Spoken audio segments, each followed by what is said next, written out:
कृष्ण यहाँ स्पष्ट करते हैं कि इस पूरे ब्रह्मांड में सब कुछ काल के द्वारा नियंत्रित है। काल यानी समय। भगवद गीता में भगवान ने बताया कालोस्मि, समय मैं हूं। भक्तों को भगवान प्रत्यक्ष रूप में दर्शन देते हैं, प्रत्यक्ष रूप में उनके जीवन को नियंत्रित करते हैं। और जो अभक्त हैं उनके जीवन में भगवान काल के रूप में नियंत्रण प्रदान करते हैं। He controls everything in the form of time. काल। वास्तविक रूप से लोग नहीं बोलते हैं, बड़ी बातें लोग नहीं बोलते हैं, लोगों का समय बुलवा देता है, काल बुलवाता है। और जब वो समय कमजोर हो तो अच्छा से अच्छा बलवान भी कुछ करने में भी समर्थ नहीं रखता है। तो काल बड़ा शक्तिशाली है, समय बड़ा शक्तिशाली है। तो यहाँ पर युधिष्ठिर महाराज को भीष्म पितामह इस बात की शिक्षा दे रहे हैं कि वास्तविक रूप से आप मन में क्षोभ मत कीजिए। यह काल है, यह समय है जिसने इन सारी घटनाओं को नियोजित किया। ये बड़ा बलवान है क्योंकि यह साक्षात भगवान श्री कृष्ण का प्रतिनिधित्व करता है। This represents the Supreme Lord. So it is very powerful. हम सब इस समय काल के द्वारा नियंत्रित है। किस प्रकार से एक उदाहरण दिया गया, जिस प्रकार से हवा में आप देखते हो आकाश में बड़े बड़े बादल, एक एक बादल जिसमें लाखों टन का जल है, जो पूरे शहर को बहा सकते हैं बाढ़ में। ऐसे बादल प्रचंड वायु के द्वारा इस प्रकार से नियंत्रित किए जाते हैं जैसे रुई के कोई ढेर हो। इतने बड़े बड़े बादल, प्रचंड वायु उनको एक स्थान से दूसरे स्थान पर बड़ी सावधान, बड़ी आसानी से ले जाती है, उनको टुकड़े टुकड़े कर देती है, अलग अलग कर देती है, छिन्न भिन्न कर देती है। ऐसा देखा है ना? तो ये वायु, प्रचंड वायु बादलों को जिस प्रकार से नियंत्रित करती है, उसी प्रकार से काल इस संसार में सबको नियंत्रित करता है। इसलिए काल के प्रभाव से आप दुखी मत होइए। जो इतने सारे लोग इस धर्म युद्ध में मारे गए, उनके लिए आप अपने आप को जिम्मेदार न समझें। Don't feel that you are the guilty and you are the cause of their death.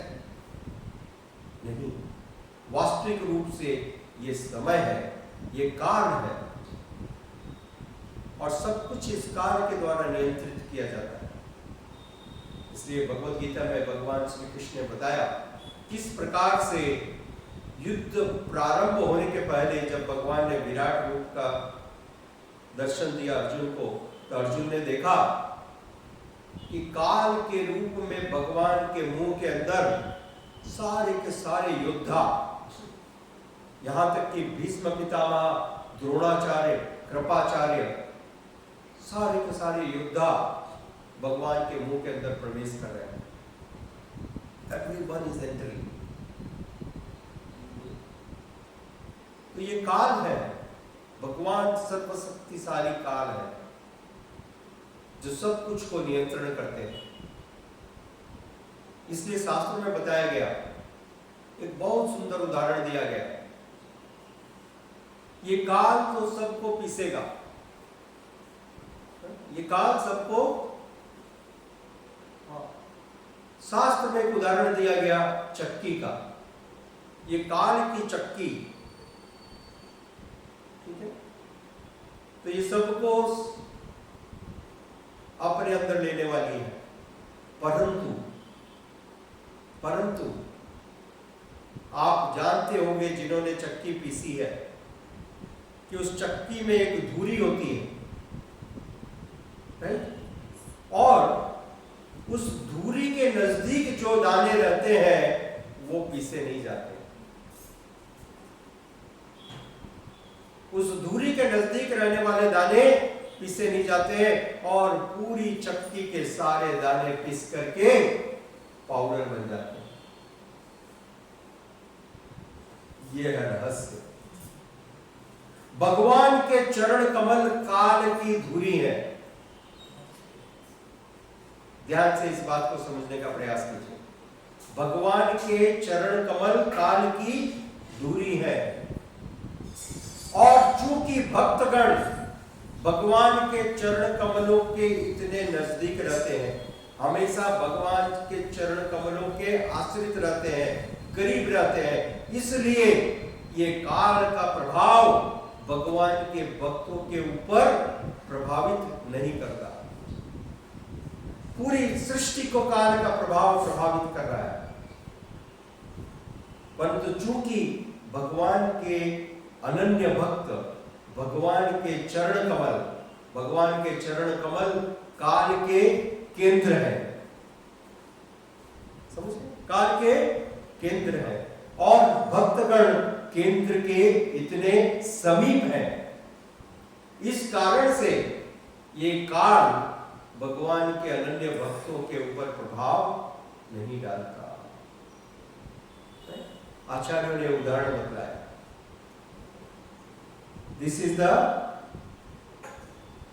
The centre और इस केंद्र के जो नजदीक दाने हैं उन दानों को पिसा नहीं जाएगा।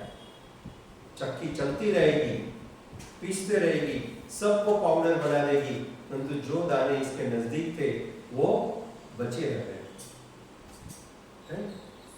तो यह रहस्य भगवान के अनन्य भक्त जो कि उनके चरण कमलों का आश्रय लेते हैं वो काल के द्वारा प्रभावित नहीं होते। यह है रहस्य। तो हमको सदैव हर परिस्थिति में भगवान के चरण कमलों का आश्रय लेना चाहिए, अन्यथा ये काल सबको प्रभावित करने वाला है। हमारे पूर्वकृत कर्म, प्रकृति के गुण कार्य करवा देते हैं, हम न भी चाहे। इसलिए अर्जुन ने भगवत गीता में भगवान से प्रार्थना की, ऐसा लगता है कि मुझे जबरदस्ती बलपूर्वक ऐसे कार्यों में लगा दिया जा रहा है जो मैं करना नहीं चाहता। बलादिव नियोजिता, बलपूर्वक मुझको लगा दिया जा रहा है। आपको कई बार ऐसा अनुभव हुआ होगा। You don't want but you are doing, right? You don't want, आप नहीं चाहते हो परंतु आप कर रहे हो। क्यों? क्योंकि ये प्रकृति के गुण है।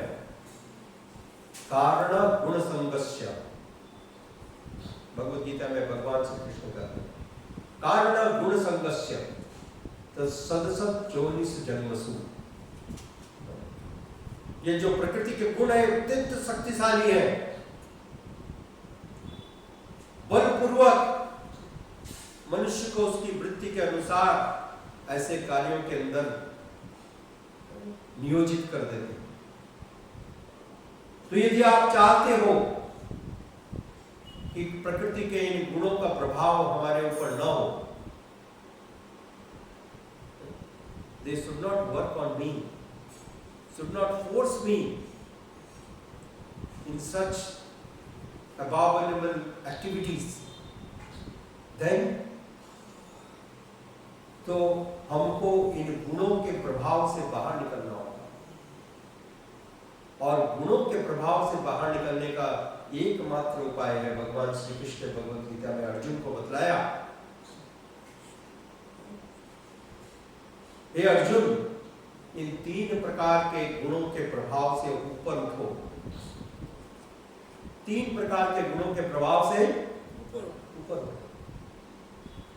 तो इन 3 प्रकार के गुणों से ऊपर बाहर निकलने का एकमात्र प्रमाणिक और सरल उपाय है भगवत भक्ति। भगवत भक्ति दिव्य है, ट्रांसेंडेंटल।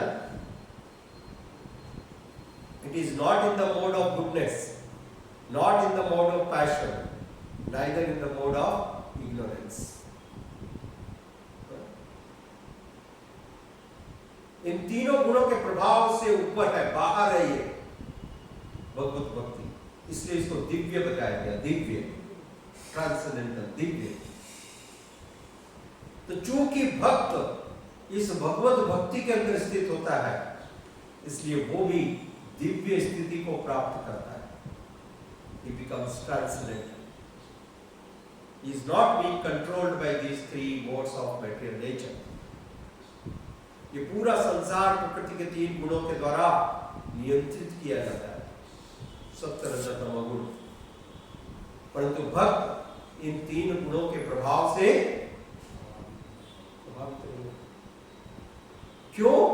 क्योंकि वो भगवान की दिव्य भक्ति में संलग्न है।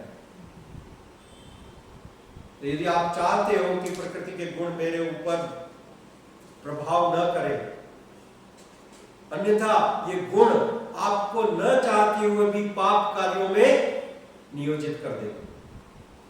You don't want, I don't want to do this nonsense, this is bad, I know, but somehow I am helpless, I just did it. Right? अक्सर लोगों को ऐसा अनुभव हुआ है। बलादिव नियोजित, बलपूर्वक लगा दिया गया। तो ये बल है प्रकृति के गुणों का। और यदि आप चाहते हो कि ये बल आपके ऊपर कार्य न करे, तो भगवान की अनन्य भक्ति का आश्रय लीजिए।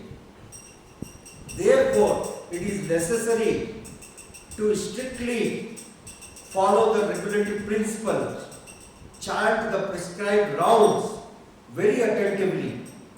प्रतिदिन हमको नियम के साथ, पूरी श्रद्धा और विश्वास के साथ, दृढ़ता के साथ भगवान के दिव्य नामों का जप करना चाहिए। यदि हम ऐसा करेंगे तो प्रकृति के गुणों के प्रभाव से प्रभावित नहीं हो। You will remain unaffected. Otherwise, the modes of material nature will just succumb. जिस प्रकार से समुद्र में, नदी में आपने देखा भंवर होता है, भंवर। Anything comes close to that will be just trapped. तुरंत नीचे चली जाएगी, काम नहीं कर सकती। उसी प्रकार से जो प्रकृति के गुण है, भंवर के रूप में सबको खींच लेते हैं। You cannot, however strong swimmer you are, you cannot. समझिए? You cannot. Only possible way is to take shelter of the lotus feet of the Lord. भगवान के दिव्य चरण कमलों का आश्रय ले, तो हम इस प्रभाव से बचे रह सकते हैं। और भगवान के दिव्य चरण कमलों का आश्रय लेना कलयुग में अत्यंत सरल है। कृष्ण कृपा मूर्ति श्रील एसी भक्तिवेदांत स्वामी प्रभुपाद जी ने बतलाया। 3 बातें ध्यान रखिए। भगवान के दिव्य नामों का जप, भगवान के दिव्य नामों का जप, भगवान के भक्तों का संग, भगवान के दिव्य नामों का जप, भगवान के भक्तों का संग, और कृष्ण कृपा मूर्ति श्रील एसी भक्तिवेदांत स्वामी प्रभुपाद जी की पुस्तकों का नियमित रूप से पठन। If you follow these 3 things, these 3 simple steps, you will remain unaffected by the modes of material nature. Thank you. Jai Shri Prabhupada.